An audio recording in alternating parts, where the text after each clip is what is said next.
should we talk about this morning? I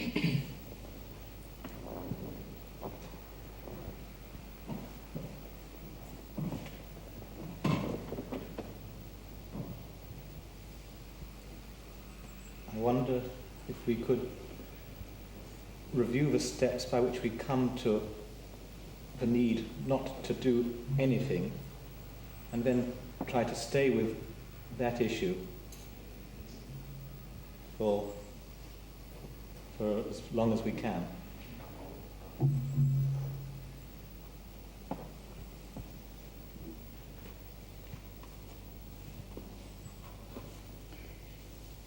You said some, what I thought were very remarkable words the other day.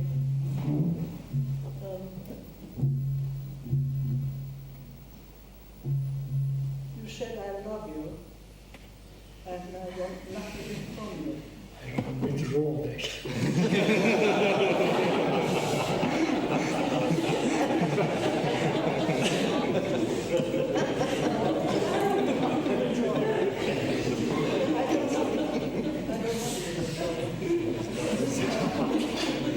But I was thinking, as far as I know, there are quite a large number of people here, including myself, who would say deeply sincerely, I love you too, but I do want something from you. I want help which you so generously give at all times to lead a better life, a daily life. I think the quality of our daily life is so immensely important. From the moment we wake up in the morning till the moment we go to bed at night, it seems to me, I personally, fritter away my energies fritter away my life. And I think it's part of education to learn how to live one single day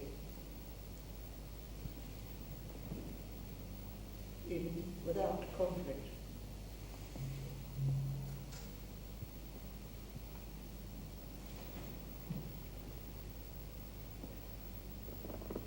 This is perhaps entirely off what Doris had just suggested, but there has been, I think, discussion here, and I know there is among students too, on what is the correct way to try to face the appalling dilemma of the nuclear threat, the threat of war, the various political maneuverings of the big powers, and that is something that touches everybody's life, and yet most of us don't know how to meet that at all. Do you want to go into that, or is that off what we're talking about? What do I say?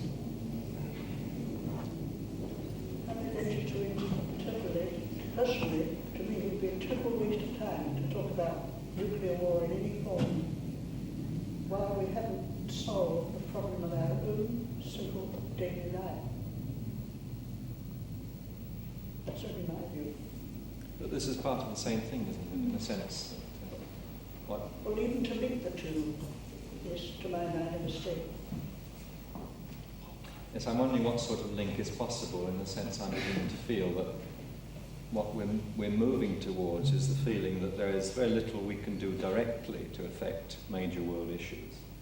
But there are nevertheless things we can do at a personal level, which do, in some ways that perhaps we don't understand, have an effect on these major world issues. Not directly, not through political action, but through our own consciousness.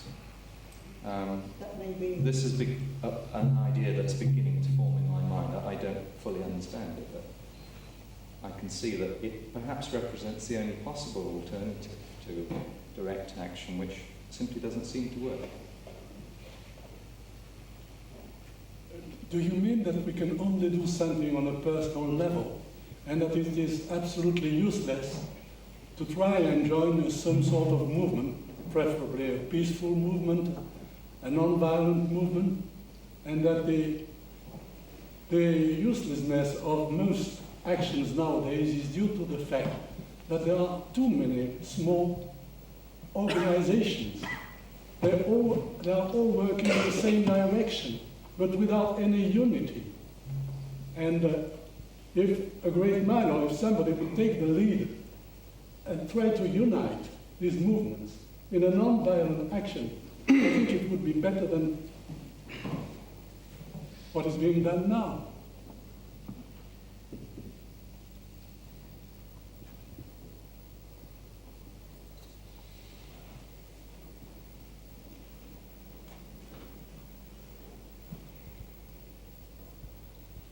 I feel that we more or less in this group come to see that what is required is a change of perspective, not a different organisation, not a better organisation of existing organisations, but a different perspective. Now, I think it would be valuable if we could dwell on that somewhat.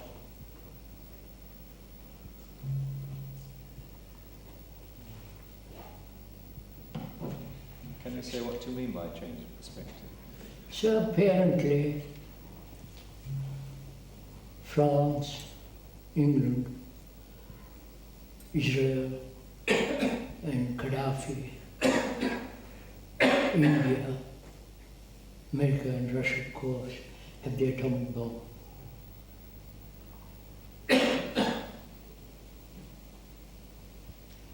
And Russia, I'm just observing things as they are, I'm not taking sides in this matter. Russia is in Africa, Angola, the Cubans are there. Russia is in Afghanistan.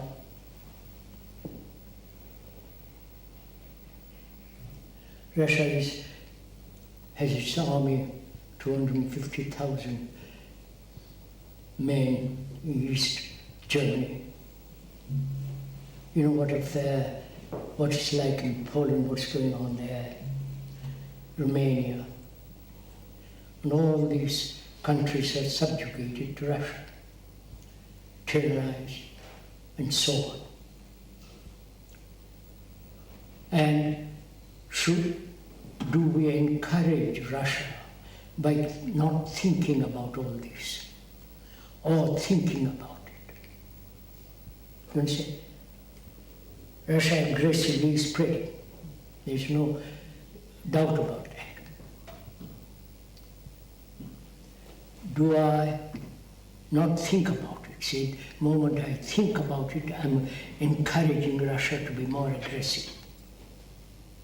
That's one point. And the other point is, apparently all these countries have more or less can develop the nuclear bomb.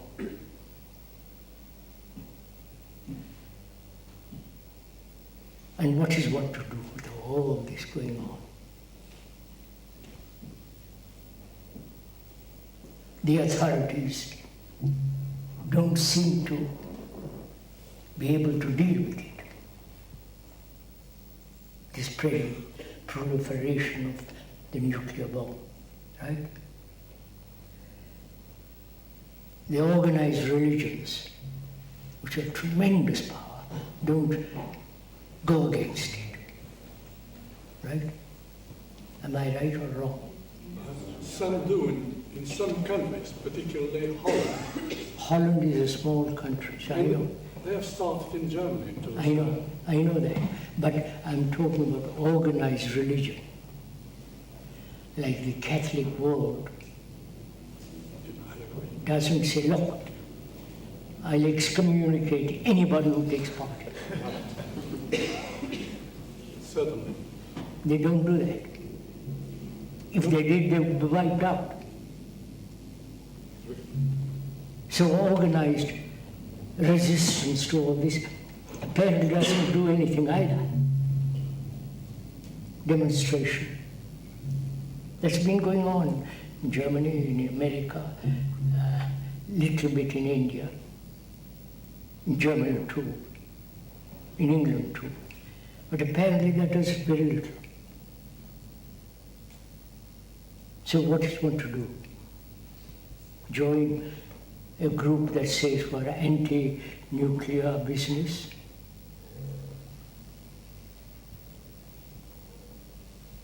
And you know that doesn't do very much either.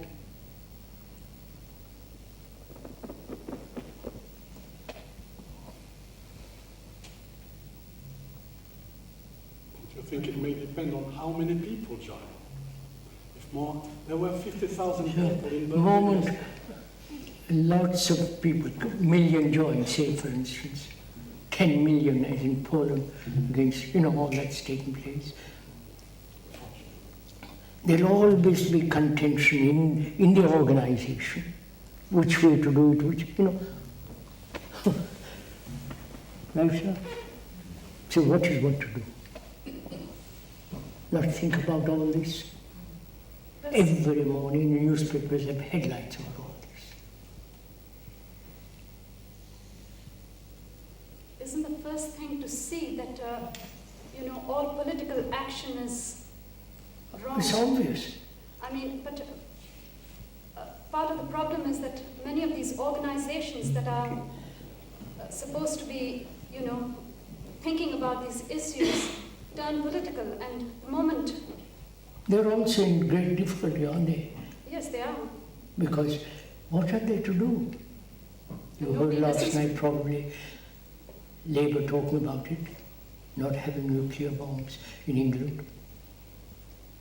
Nobody listens to them. Yes, they do. Yes, they I do. actually had it recorded so that you could listen to it.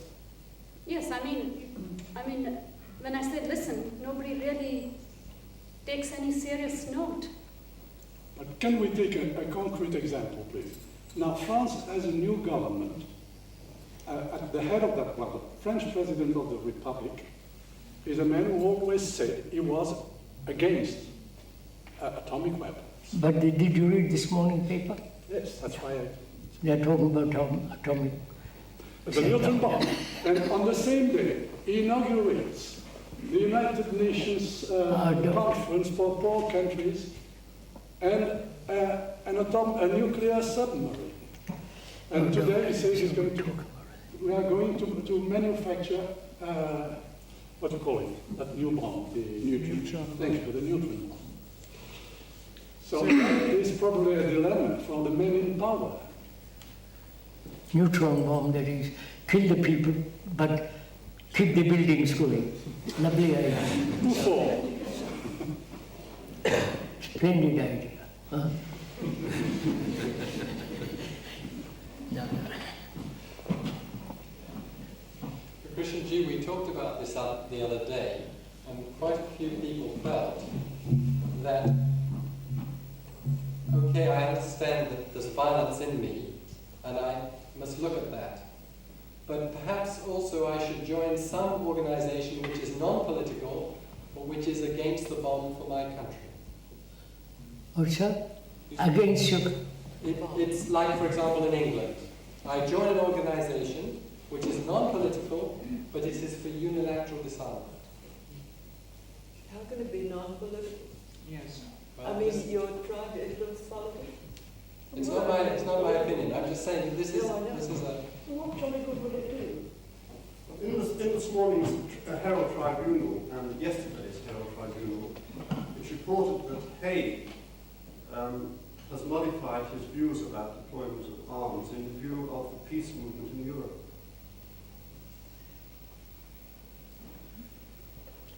Krishna Ji, we've got the problem of nuclear war, the possibility of nuclear war. I doubt it. We also, I doubt it. well, I'm trying to ask. We also have all the I problems. doubt they're crazy enough to do that. You doubt All or right, you may hope? I, can I What's ask? that? You doubt or you hope? No, I doubt it very much. Then, sir, for instance, we can also just address ourselves to another problem, which is approached in the same way, which is that of hunger and all the starving people. Do you see? Do we join political organizations to approach that? In other words, in view of all of the insanity and suffering that goes on in the world, is a political approach ever appropriate? Is an organized social approach what one should engage in? Suppose all the country, every little country had a neutron bomb. Every country. Perhaps that would solve the problem. Why not? You say it's crazy at the other. And they all would know the danger of it. Perhaps that may be the way out. But when you take the level of the heads of some governments, Yes, I know if about you it. give it to the Idi Amin or Gaddafi or My grandmother too included.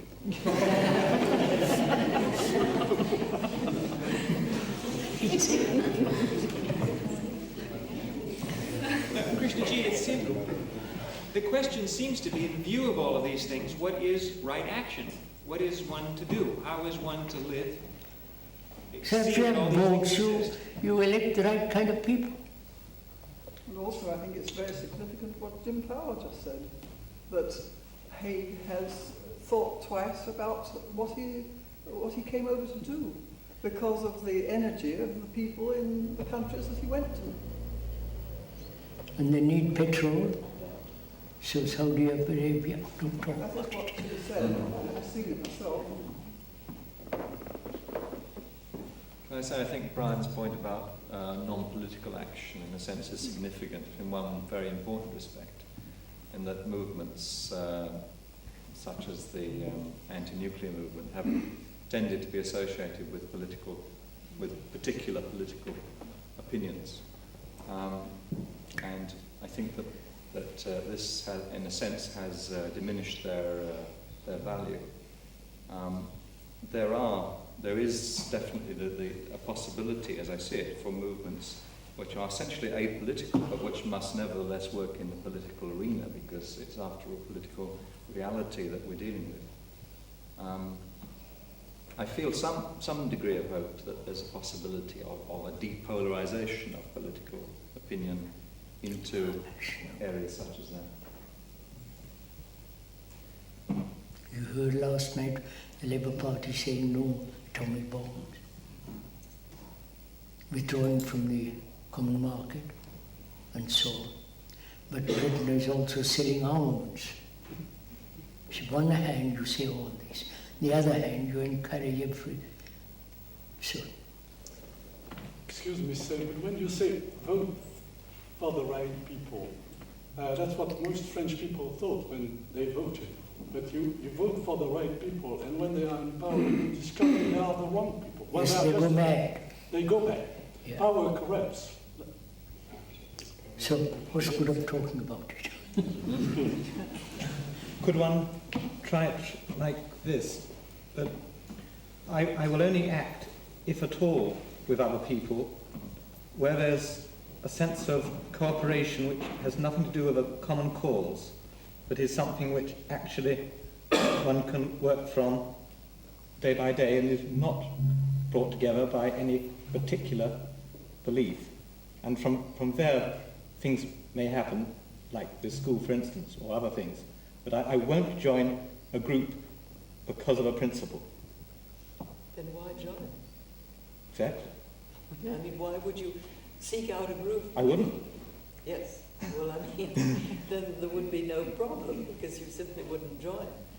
I mean, the only thing... I'm trying to approach the whole of this from this starting point. With whom will one cooperate?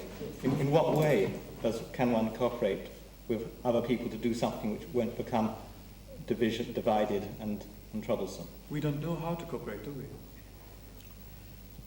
But how would Haig be aware of this resistance to his deployment of the arms if it hadn't been organised? See, I don't think that particular event, whatever the consequence of it are, is of fundamental significance to what we're trying to talk about at this moment. Over a perspective of 10 or 20 years, one can't tell what the significance of Haig's relationship to a peace movement of Europe will be. I very much doubt that nuclear arms will have vanished from Russia and America in 20 years' time as a result of that visit of Haig's to Europe. It's highly significant that he has actually modified his intentions. purely because of the peace movement. Well, it's significant to you, Jim. It's not significant to me. But it's less what happened once in Europe. That's not significant.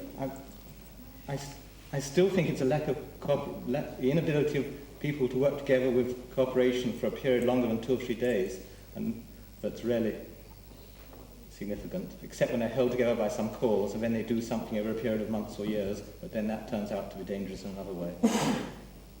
So you're asking, does it need a cause for people to cooperate? Yes. I mean, usually the way of cooperation is to join a cause, and then you cooperate through that rather narrow cause, whatever it may be.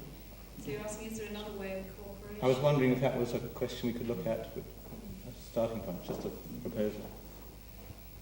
So I'm inclined to think if the cause is sufficiently well identified, then it makes cooperation easier. I mean, that there are examples of groups, small groups, having effect on very large organisations because their cause essentially has been relatively simple.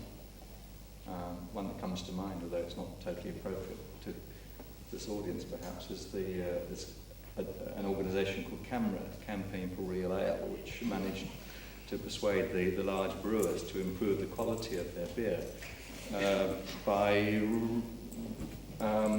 action that was essentially very located at a particular with a very small organisation essentially. But I think we're rather missing a point. I mean, I don't think we're discussing ale here. I think we're concerned much more with the fact that each one of us, by our individual behaviour, is creating confusion in the world and creating these kind of conflicts that we've been describing. I think we are responsible for what's going on in the world by our daily behaviour. I think we're moving away from that fact. But there seem to be possibilities of both sorts of action, in the sense individual action, if we can use that term, and collective action, providing the objective is sufficiently well defined. I think my point is, while we're deciding how to act, it's bound to go wrong. If we actually get away from this compulsion to act, our action may then be effective. It may be in the outward field or maybe in a small local field. But if we're discussing how we ought to act, then I don't see that any of our actions can be particularly effective. Well, would you say that pacifism has a cause? Oh, yes. Well, I wonder the real meaning of pacifism, not joining a passive... Sorry, does it have a cause? Yes, not is it a cause? Because that can be a sort of action, can't it? A certain passivity. Well, by the time you've used the word, it's kind of a cause, isn't it? A cause you follow, you join, you adhere to, you say that... No, I wouldn't actually join a cause as such, I'm just saying that it seems to stem from the human response to... Would you call yourself a pacifist? No, I wouldn't actually, no. So then the word doesn't have to be used, but the action may still be there. Sir, would you consider my suggestion a little bit now? Personally, I can't physically do anything. The thing is rolling, gathering. I can't stop it, personally. Now you, as a person, stop this wave that's going on. We can observe what is happening very clearly. The aggression of one country spreading, trying to influence all the other countries, from Afghanistan to Cuba. Cubans in, think of the idea of Cubans in Angola. I mean, it's what a little country to follow. Yes. These are the facts. France said we wouldn't have atom bomb, now it says we must have it. They're all cultivating this thing. These are all facts. Tremendous aggression on part of one country, and perhaps less on the other, on the part of other countries. So, looking at all that, what am I to do?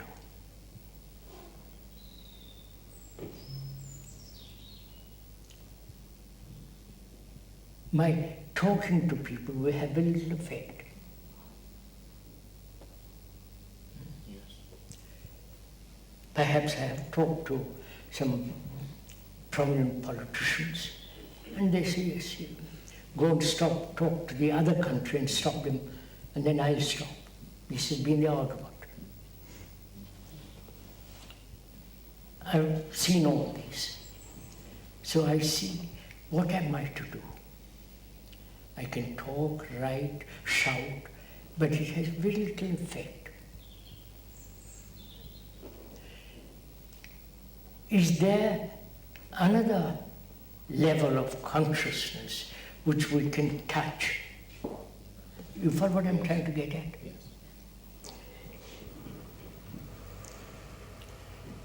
Instead of joining groups and shouting demonstrations and all the rest of it, which seems to have very, very little effect.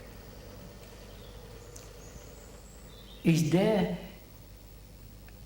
another form of communication which is not merely verbal, not violent or anti-violent? Is there a level of communication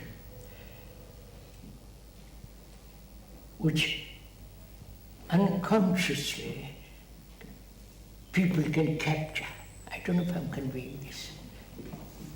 And you're suggesting that this isn't just tied to one issue, but to all.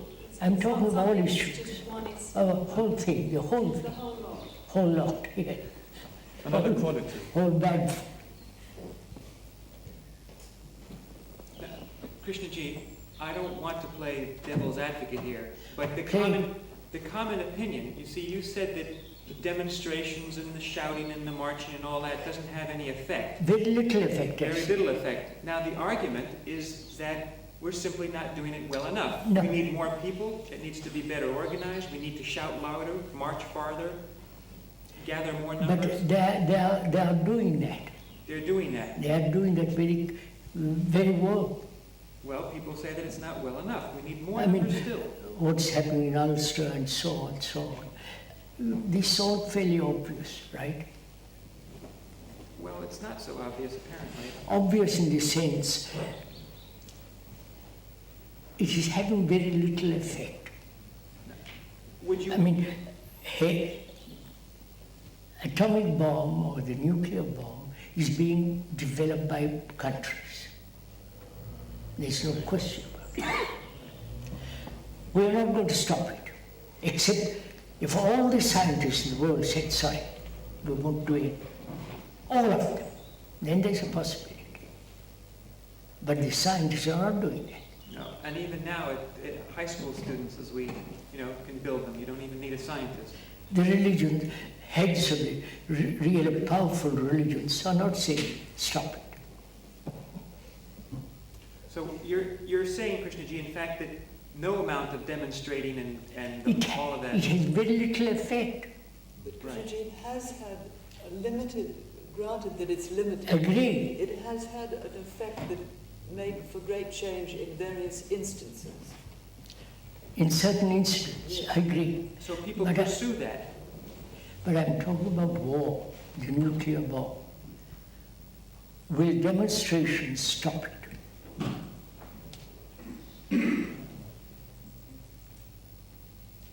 It seems that any demonstration by any group or organization really seems to be the other end of the same movement. I mean, in their very demonstration, there's the same aggression. Let me put it out right. Let us say demonstrations, newspapers who are talking against have some effect. But that little effect doesn't stop this. Because of nationalism, competition, all that's involved in all this. The desire of one nation to be more powerful than the other, and so on. We must be the first, and so on. Knowing all this, what is a person who is fairly intelligent, who has observed all this, what is he to do? You can't go back and say, let's pray. That's no meaning. So, I'm just wondering, I'm not saying this is right or wrong, whether there is not a different avenue of communication. not only to the people in power, and perhaps they may not pay attention at all to that form of communication, but is there a form of communication which is not new media and all the rest of that, a different movement? Am I saying something? Has some kind of meaning? It doesn't depend on what one says or does. What one says and does, we've done enough. It has had some effect. It has probably some more than we realize. But that doesn't seem to end this crazy business.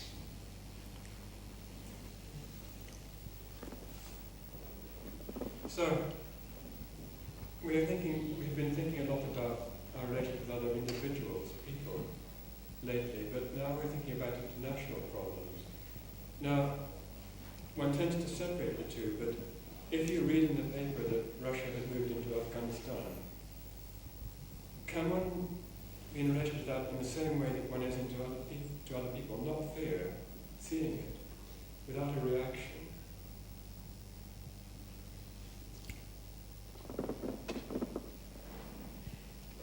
So yesterday we were saying that there is this field of human consciousness where there's memory and there's knowledge and there's all these actions that we've been performing for millennia, and that anything inside of, any movement inside of this is just the same old thing and more of it. Now either that applies to this situation as well, or it doesn't seem to have very much meaning. Look, sir, just take you and I. I've talked to you, you have talked to me, really. We're part of all this mess. And my verbal expression, explanation, all that hasn't very little effect on you, suppose. And I must find a way of communicating with you which is not at the verbal level. Because I've tried that. Written level, verbal level, demonstrative level, example level, and so on, so on, so on. But that doesn't have tremendous effect. That doesn't bouleverse, doesn't change you completely. So I must find a way of communicating with you which is not this. Is there such a communication? That's what I'm asking. I think that if you think about it, we all have had some experience and evidence that such communication does exist. I'm not talking telepathic communication or hypnotic communication or some kind of mystical communication. But I want to find out a communication. I think there is. Let's invest. I would like to discuss it. If we look at these discussions, the verbal level, each one's different. And if it just stayed at the verbal level, each one would remain completely different. Yes. But because there's something going on at the non-verbal level which is immovable and the same throughout all the discussions, each discussion has the same essential form and the same essential resolution. What is that communication? Let's talk it over. Let's talk it over. Shall we? I mean, please join me. What is that communication?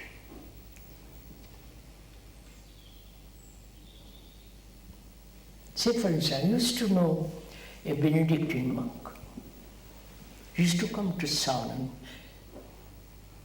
very often. And we used to talk together. He agreed, he went into all this, he discussed, very frightfully intelligent in the normal sense of that word. But he was anchored in his order, Jesus, the whole 2,000 years of tradition. And I haven't seen him for many years now. And I used to know one of the high Jesuits. Again, he was anchored in that, though he left the order.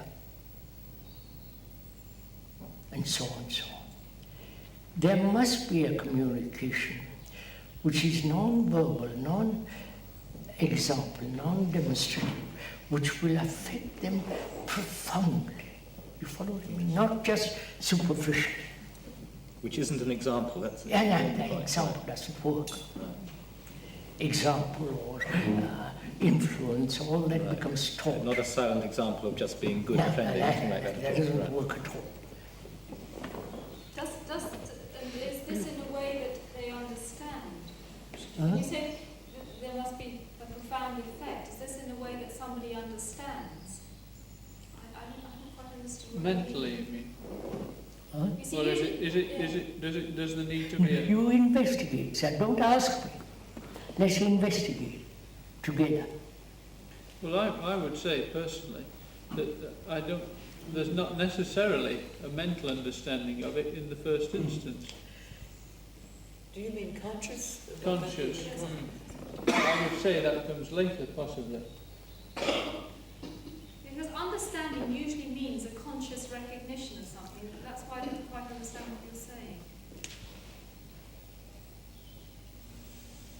Sir, we did come, I can't remember which day, but a few days ago, to say we approached the notion of sharing a perception of something. One person sees something, and in looking at it, there was somehow that perception was communicated despite the words. Forget what we've talked about.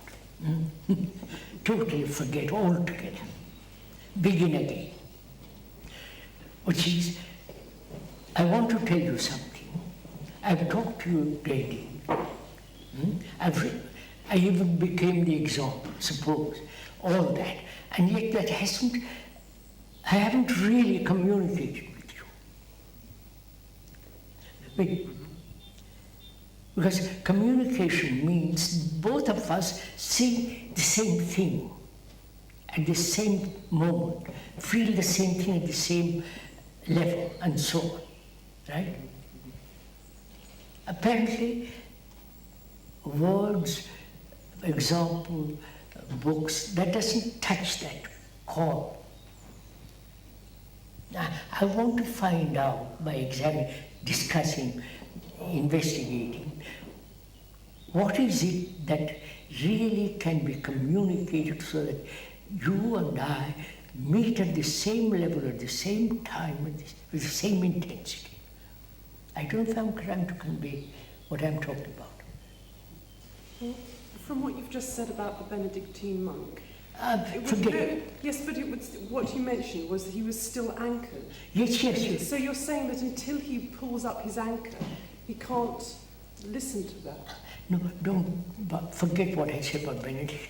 Let's start all over again. I said that. Sir, now, just as you say that, and you are expressing, you ask that question, right? Now, there can be a communication of your question, which is perhaps beyond the words in your question, about the need, the necessity of meeting at the same place at the same time on the same issue.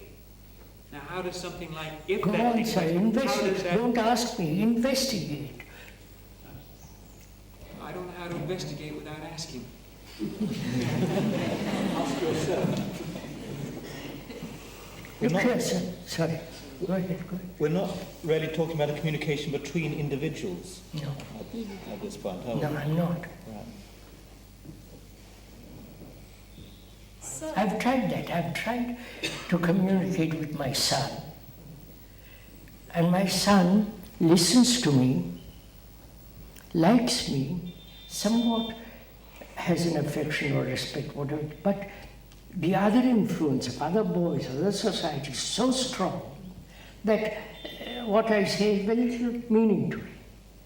But I want to get at him at a deeper level. You follow? Yes. At a deeper, I want to have a contact at the greatest depth possible with him. That may have some kind of effect throughout his life. That's my concern. So I talk to him, I point out all this, but he doesn't pay much attention to what I'm saying, because the other is much too strong. So I realize I have to approach him from a totally different angle, as it were. So what is that communication which will really, even though he's unconscious of it, is working in him? You understand what I mean? Now, what is that? Let's discuss. So at the beginning, you did mention the word subconscious. Yes, call it deeper level, doesn't matter, all right. I'm not quite sure what you mean by communicating with someone at a subconscious. Not subconscious, at a different level, at a deeper level, call it. Don't you know what I'm talking about? But I have an inkling of it, but I'm not. It's like planting a seed, you're thinking. Isn't that a communication with love? When you're sort of implying that I'm totally unaware. Sir, don't ask me. Discuss it. There is a saying, where somebody is coming from, which does seem to me to indicate, as I've observed it, something more than their conditioning in some sense. And I have observed somebody, so to speak, change where they're coming from, and yet there is no real indication of why they should have changed. There seems to be some potential, possible movement which changes something very deep in them, and yet it doesn't seem to come from the surface events. I don't know if that has anything to do with it. It's an observation I've had. Is our communication mechanical? You understand? At present, is our communication with each other mechanical? It certainly can be with big conditioning. Apparently it is. Yes. Because it doesn't affect a non-mechanistic mind. I wonder if I'm true. Yes. And you're not discussing it. But the content, if we're discussing communication, I want to communicate something to someone else, then it suggests that, if we're talking about a communication of information, then there has to be a content to it, and I do the communicating. If we're talking about deeper levels, then we have to ask what sort of content, if any, this communication would have. And what sort of communication it could possibly be. Because if it's normal communication, involves I say something to someone else, it emanates from a source and goes to a receiver. And if it's me wanting to communicate to someone else, then I'm actually wanting to, this hypothetical son doesn't listen to what I say, I want him to listen to what I say. In a sense, I'm trying to impose my will upon him. If this deeper level works in a quite different way, then it may not have the element of will, it may not have the element of content. And it seems to me difficult to see how it could have the element of I as well. A little louder, please. Pardon? Difficult to hear it on this side. Oh, I've just Thank finished. you. If there is a content, I think there is a motive. But what I'm thinking of doing with this child is to just establish a deeper link. And then whatever communication there is would probably go through the linkage automatically. How do you know how to establish a deeper link? And what's going to flow along the linkage? Whatever is spontaneously necessary to be communicated, whatever you feel. But if you feel that you want to do the communication, it's not spontaneous. I think if I really strongly feel and have the necessity to reach the person, it would happen. It's not a belief of some kind, just a feeling. Yes, well, this is the sort of conditioning which telepathic communication occurs. But we're not, apparently, if I don't know what telepathy is, really. Well, we it's just put what we've labels been on talking these things. about. got a bit off the track. But I wonder if we can go back to what you said at the beginning about the content and, you know, if the, I mean, when we're communicating in an ordinary way, there's always a content, and there's also the I that is conveying the content. I think there may be a clue in that. I don't know. I feel there was something in. I'm just trying to grasp it. I wonder if we can go into it a little bit. Would it be of any value to look at... Louder, sir, they can't hear. Has charisma anything to do with it? I feel it's something different from charisma, but charisma also is a form of communication. In what way is this different? But charisma is a dangerous thing, isn't it? Because, yes. I feel this is different, cutting underneath. You know, all the gurus have That's this right. charisma and they're misleading people. I mean, it's not that. Well, we don't know what it is, do we? We're talking about possible communication at a deeper level. And since we don't know what this communication is, it's rather difficult to define it. But I think we do know actually, don't we? Because sometimes somebody said something to us and we instantly got what they're saying at a deeper level without sort of thinking about it very much. It's sort of quickly taken up.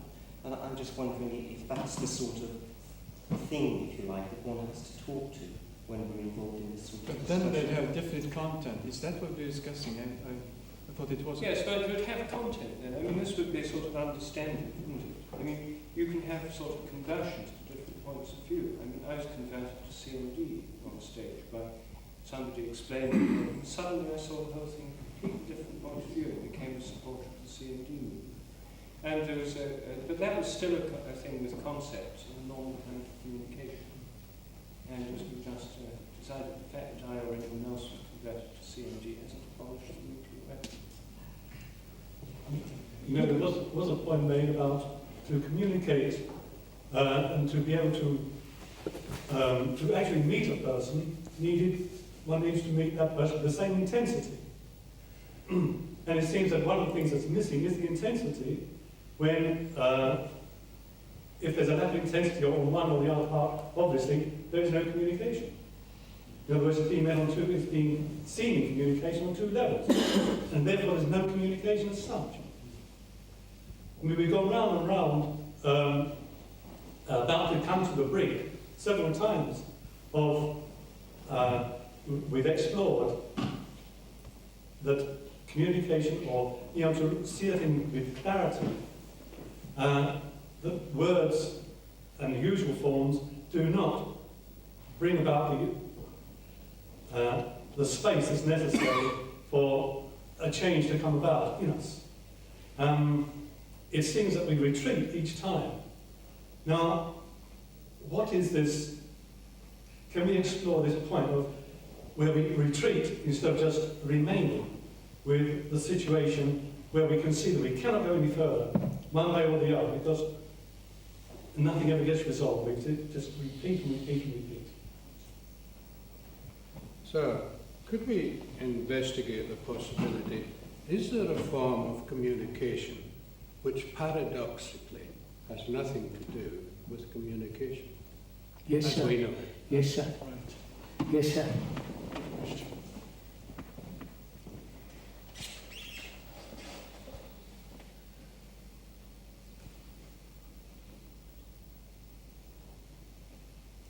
See, I've heard in India and in Europe, a group of people pray for peace. The Christian nuns and monks and that group, special groups, pray from morning till night.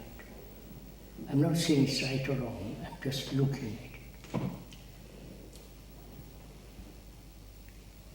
And people have hope through that there will be peace. Otherwise they wouldn't pray.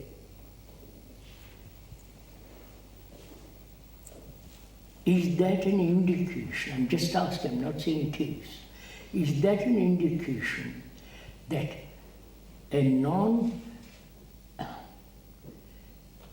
a state of mind which is capable of meeting, I'm lost. No, I'm not. I know what I want to say.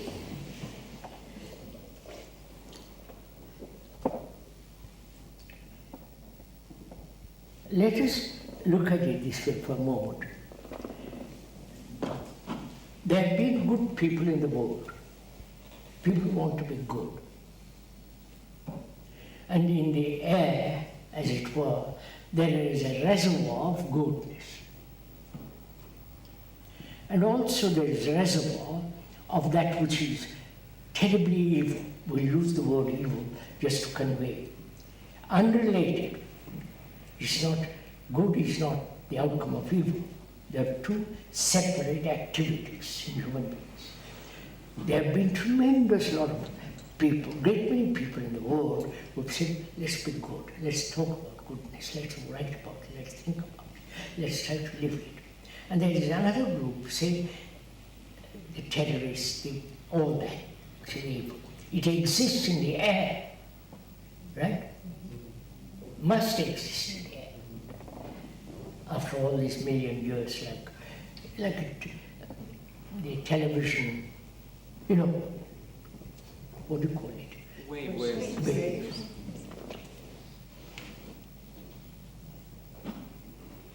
Now, is this thing which is called evil is predominating now? Right? I'm just examining it, so don't accept it. This is dominating the world. Atom bomb, terrorists, national divisions, the crazy things that are going on in this world. And this, the other, is not in opposition, but it is also working on its own. And that seems to have a little effect on this. Apparently.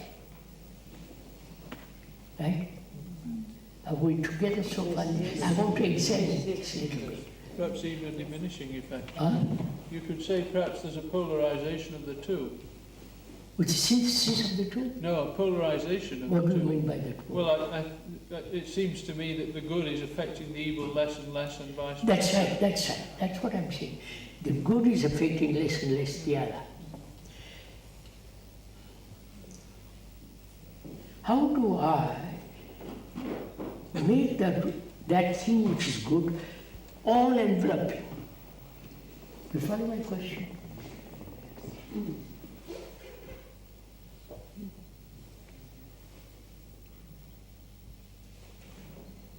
I've done prayers, I have worship, I have done all kinds of things in order to resist the other.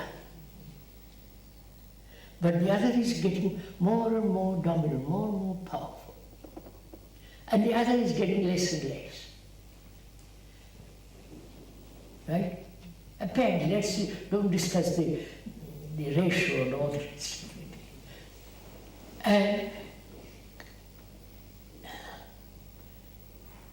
can that goodness communicate to the people who are indulging in the evil? That's the whole, you understand what I'm talking about? So why doesn't it communicate now? Huh? Why does it not communicate now? Why does not the good communicate with the evil now? Perhaps it is. After all, sir, you're very good. Suppose you're very good in the higher sense of that word. And I'm not. I belong to the other camp. You're very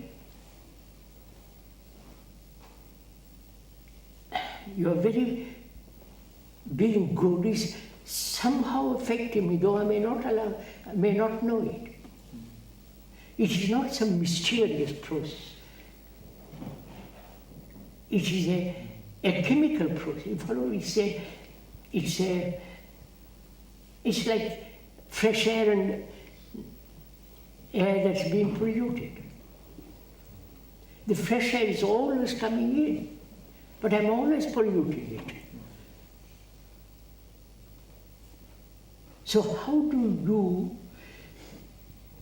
help, how do you see that your air remains pure wherever I am?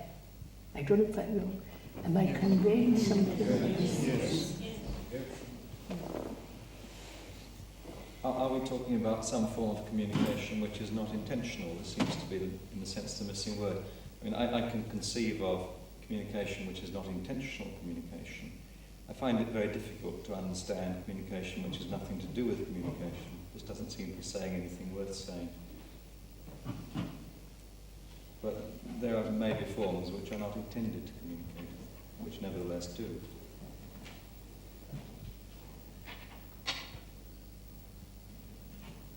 So, suppose there are a body of people who don't belong to any religion, no faith, no nationality,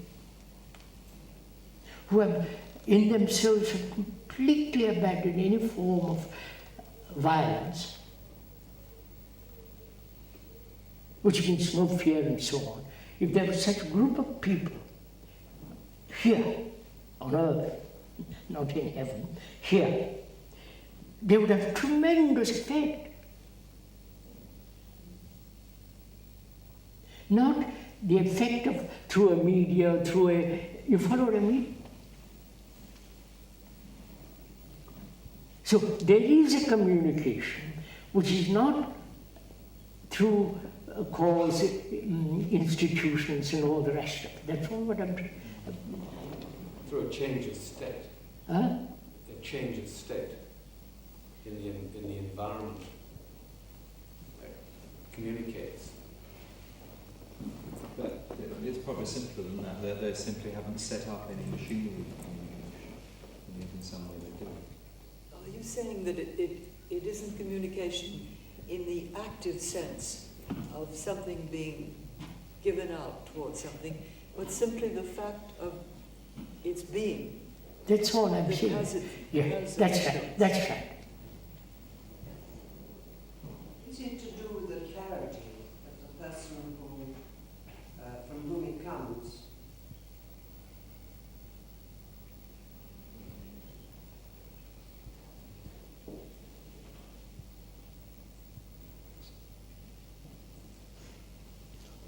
Is there anything more, Krishnaji, that you can say about this? Not I can say, we're talking together.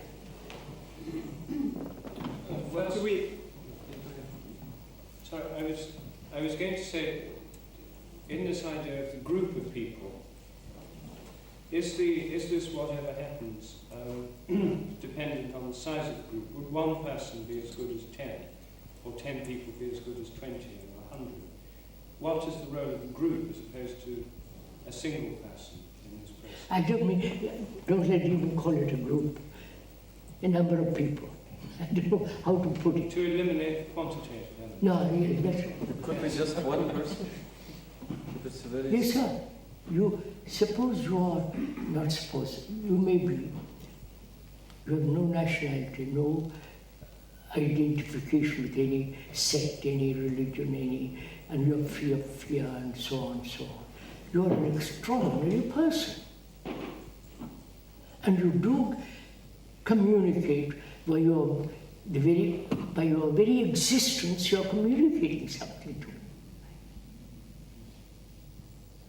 which is non-verbal. I have no problem accepting it. What? I have no problem accepting it. You have no problem accepting it. Ah, of course. It's not a question of accepting. It's a question of whether we are the such people. But still you communicate this by the very fact of it. But still this other thing is so strong, as you put it with the sun. So what happens to the communication? But does there need to be some sort of critical mass to these people? I mean, despite this, we can't avoid quantitative thoughts, I think. Maybe 10 of these people are 10 times more powerful than one. But if you get enough of them, maybe you really have the potential for doing something very positive. We were eliminating the quantitative element, weren't we? Because it was Yes, maybe the same thing. But maybe, because maybe you need more. You need lots of these people to affect this balance of good and evil that really we're talking about. I'm not so sure, because I think we've moved into something else now, because it's changed the whole question somewhat. This is not really an academic question that we're discussing. It's a question whether we can look into this right now. I don't think the word academic means very much in this. Well, I mean, we're not discussing the future or what might happen if 20 or 100 people, whatever. What I feel we're discussing now, whether it's possible for us, this group now, to have this communication.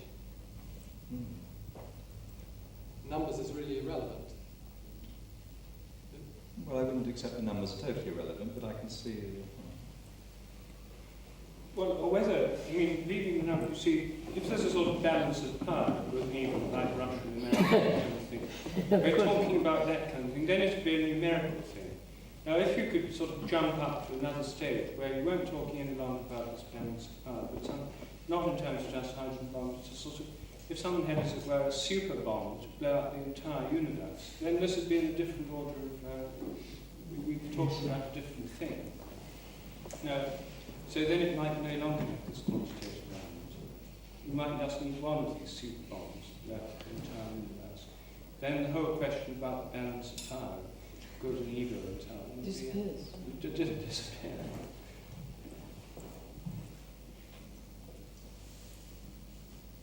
But apparently it hasn't happened yet. Otherwise we wouldn't be sitting here discussing it.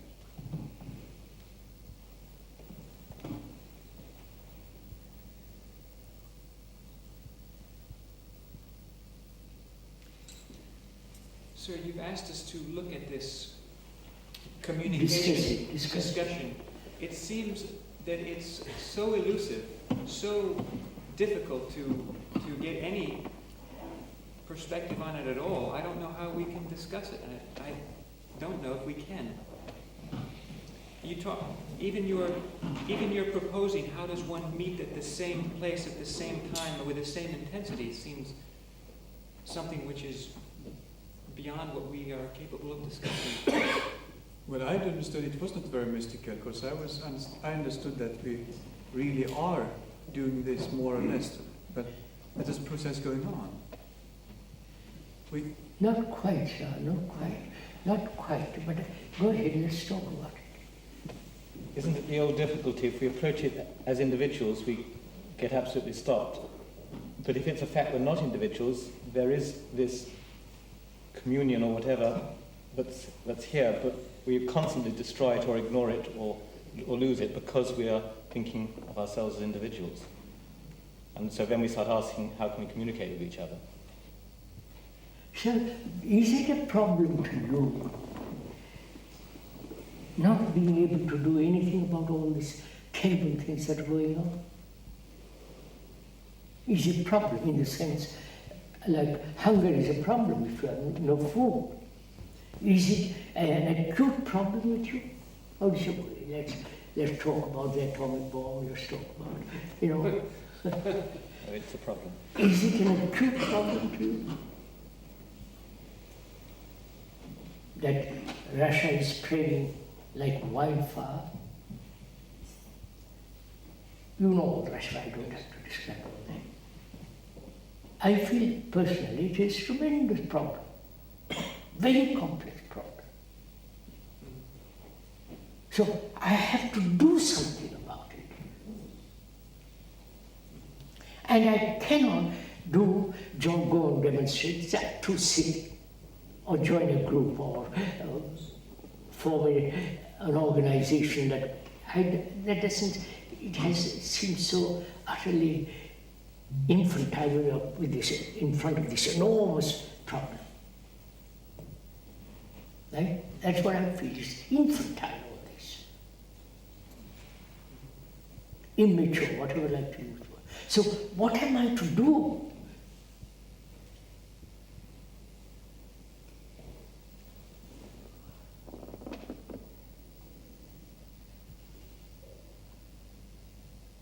If it is an acute problem with all of us, then what happens? That's what I want to get at.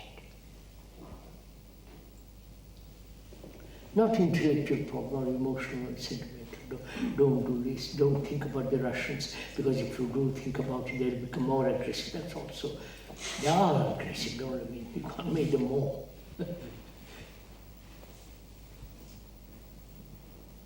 So what am I to do?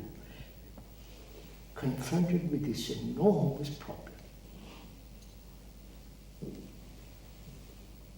Either I run away into some Himalayan retreat.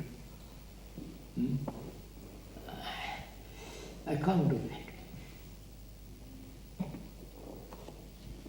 Because I have a son and daughter. I've got people around. I can't do it. So what am I to do? Come on, sir, let's talk about it. That's what I'm trying to do.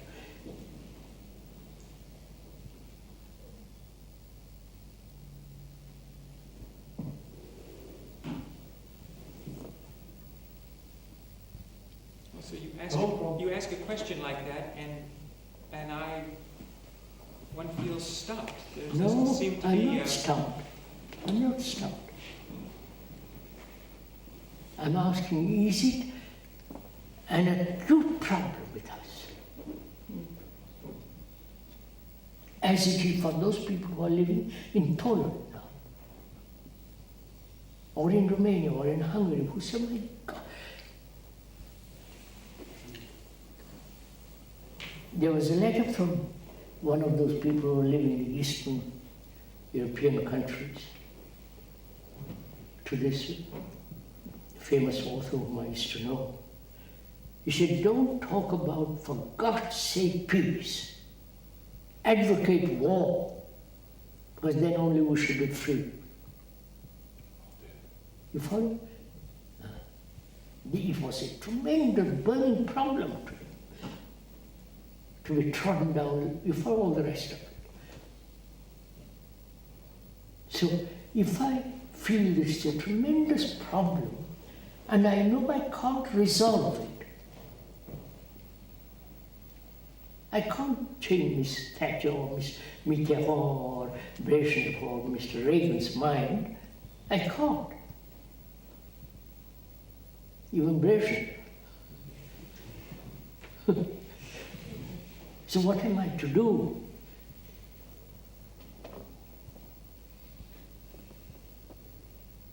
I can't go to the Pope and say, for God's sake, sir, excommunicate everybody who takes part in it. That'll be the end of the church. So they won't listen. None of them will listen.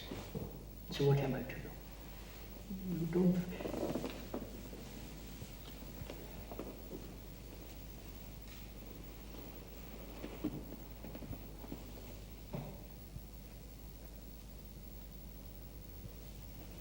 Surely, one thing is to make sure that one doesn't contribute to this oneself. I am. Surely one has to find out how one By does. paying tax, I'm supporting this.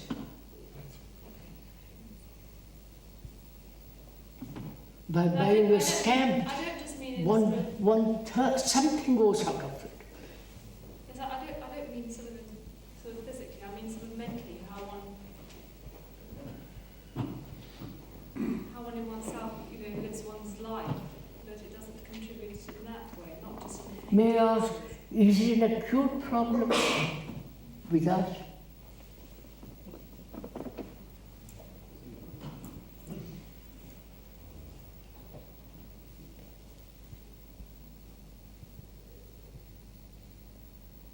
I don't think we could say it's acute. What's that? It isn't acute to most of us, I would assume. That's right. But nevertheless, we could. Therefore, we let Reagan, Mr. Thatcher, Brezhnev run us. We are slaves to them. Sorry, I hope I'm not. Mr. Thatcher won't put me in prison.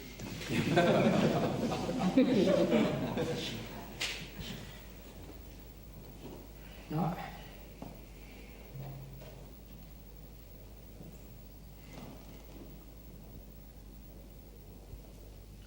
Suppose it's an acute, burning problem with me, and I know I cannot do a thing to alter these people's minds. What happens in that realization?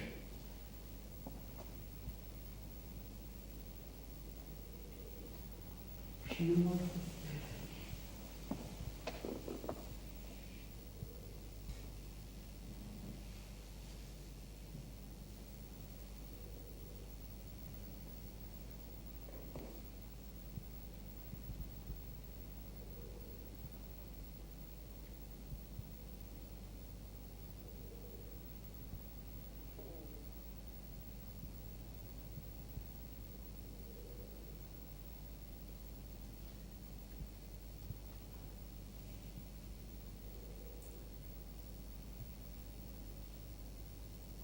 Well, in my case, I suppose the hope arises that some other path is possible, totally unlike all these.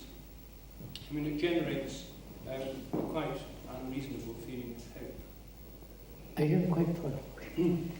Well, if one feels blocked in all possible normal ways of acting.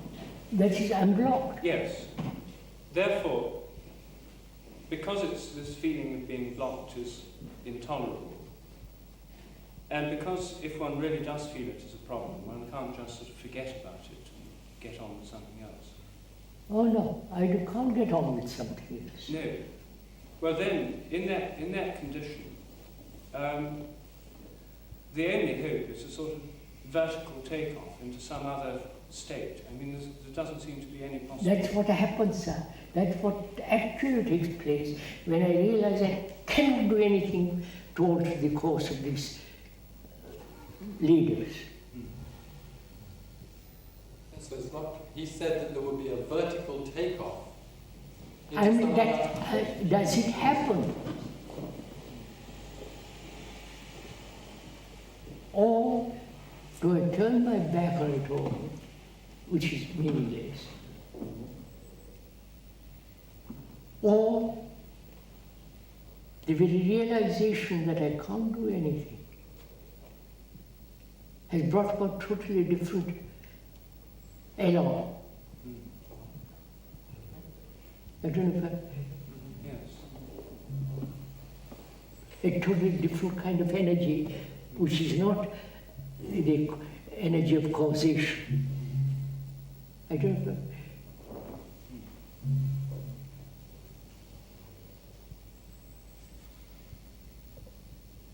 You mean it doesn't lead to despair? You mean realizing this doesn't lead me to despair? I don't despair. Oh, I'm neither optimistic or pessimistic, despair, hope.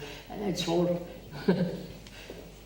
finished long ago. Usually, when we look all these things and we realize that we have no power on that, we feel desperate, you know. So you seem to say No, that when we realize we have no power, we become indifferent. Generally. Isn't it partly because we see the situation individualistically? Yes. When you've really got this problem and you're stuck, you can't hope or despair, and that's far too much energy and activity. And all that movement of thought and feeling are just room for. Yes. I mean, they're absolutely academic hope and despair about what may happen. Yes, but we all seem to come to this point where a jump has to be made. With you personally, we all seem to come to a point where a jump has to be made, a vertical takeoff, if you like. Now the very confrontation brings it back. Not we have to make a jump. But this is a tremendous problem.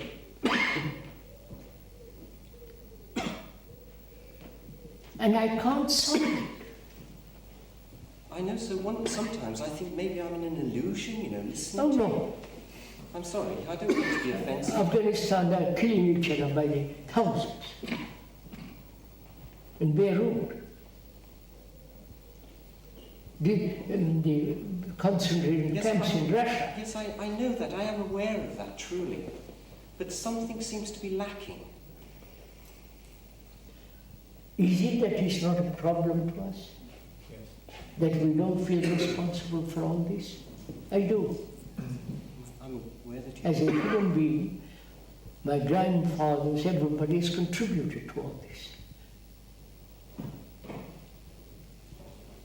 And I see I'm contributing by buying a stamp. So, mustn't I buy a stamp? Not travel? No, look at it, sir, look at it. So gradually I drive myself to a corner, I can't move there.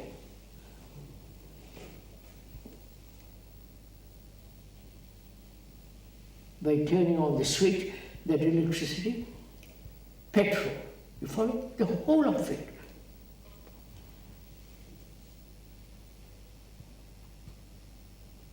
And to say, I won't be responsible, is meaningless.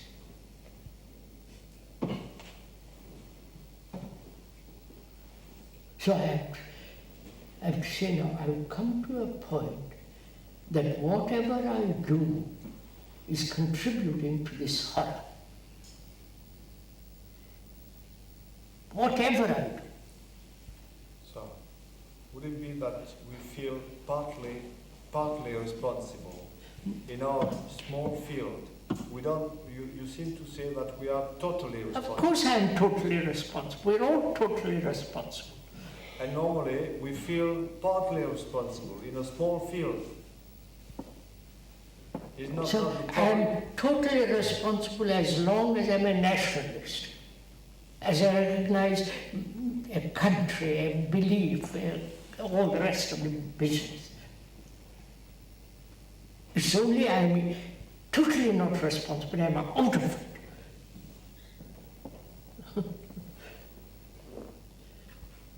Well, it is because I feel totally responsible for it that I think it's not enough just to talk about it. And I feel I have to do something else. No, it's not something else I have to do. So, confronted with an enormous problem, you become silent, don't you? Huh? No, you are not. You are talking about it. That's what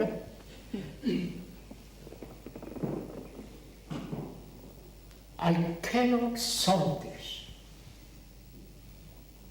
as a human being, part of the human being who is the rest of mankind. Mankind has brought this situation about. Not Mr. Einstein only, but all the Einsteins in the world have contributed to this. And my fathers, my grandfathers, my great-grandfathers, past 10 generations have contributed to this.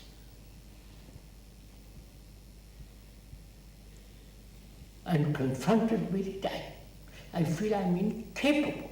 I cannot solve it. But I'm not going to run away.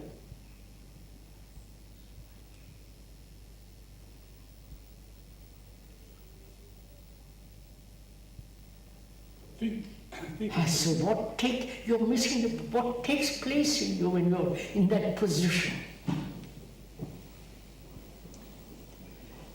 Is when there's something not deeper in my usual thinking self that feels affronted, which will cause me to stop and look. So, take a totally different thing. Human beings have suffered for thousands and thousands of years. Think of all the men and women who have been slaughtered, who have shed tears, maimed, wounded, no arms, no legs, all that. There's this immense sorrow. And confronted with it, I can't do anything about it.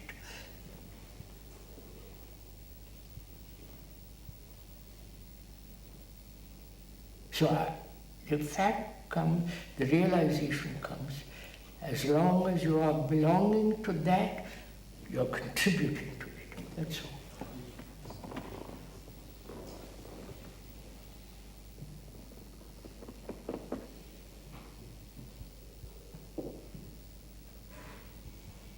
Does this also, Krishnaji, bring us back to the point we were discussing a short while ago?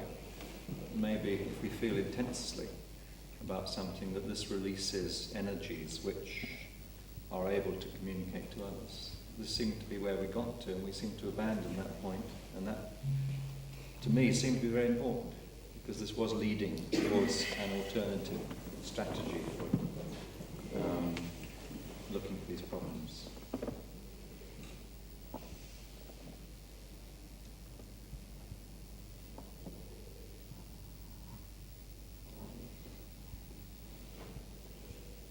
I don't see how I can ask any questions at this point, least of all of Krishnaji. So that's what I'm saying. We are never silent to face the problem. You follow? Yes. That silence answers the problem. I don't know what I'm saying. I'm not stupidly silent. I don't say I must be silent to understand the problem. That's too infantile. But the very problem makes me silent.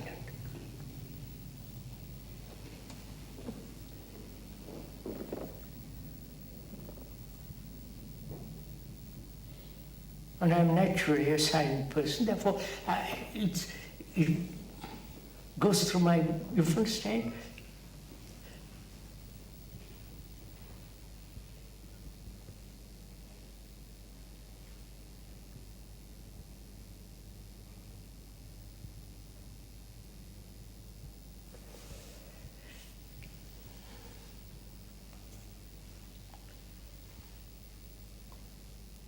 Therefore, when you ask me, how do you answer this problem of aggression by Russia or by any country? How do I say, don't answer it?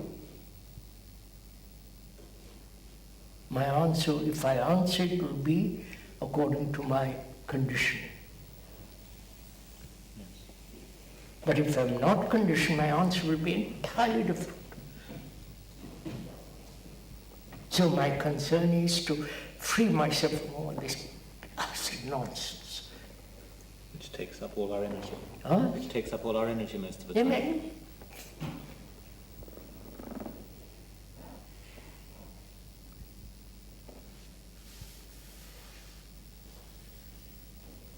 I don't know if you heard last night, Mr. what's his name? Ben. Tony Benn on one side, on the other. Healy. Healy tells Mr. Tony Benn, said, you are telling a lie and you know you are telling a lie. And nobody challenges it. You follow? They accept it.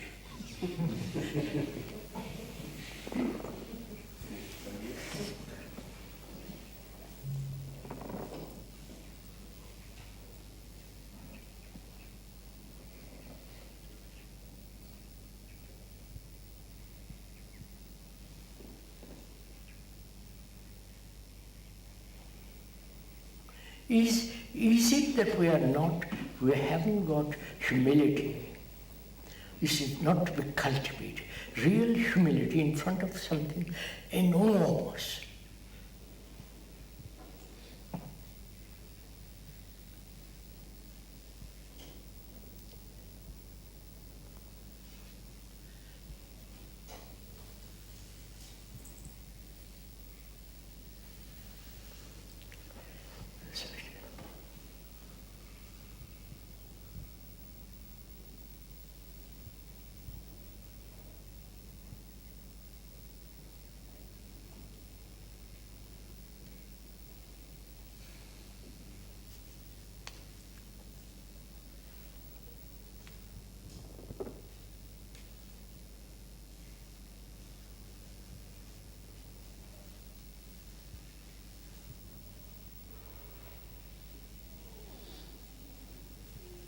you seem to be telling us, sir, that we should take ourselves away from a society that supports these evils. Yes, sir. Is that a practical proposition?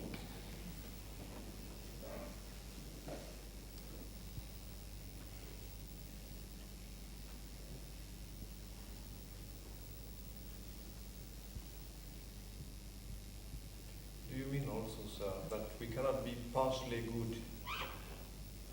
It's like partial bad egg. It's partial bad egg.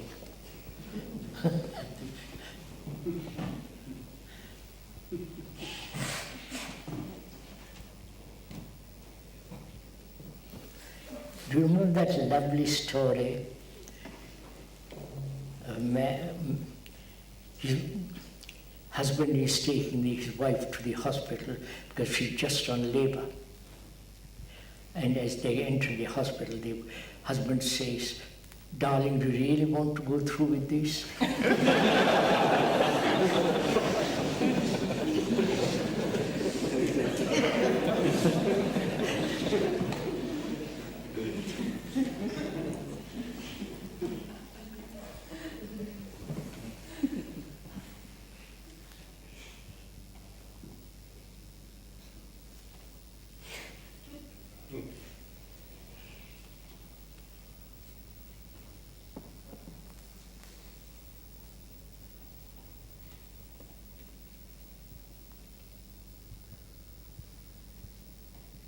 So is education helping the child or everybody to step out of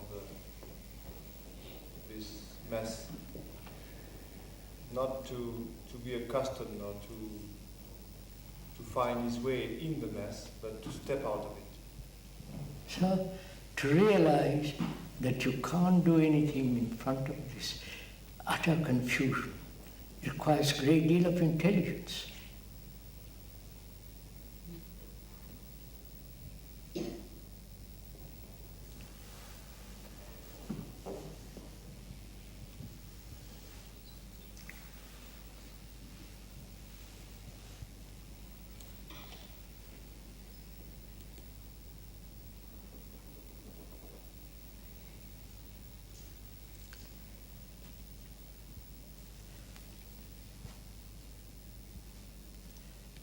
I'm glad we all met. I hope we shall meet again.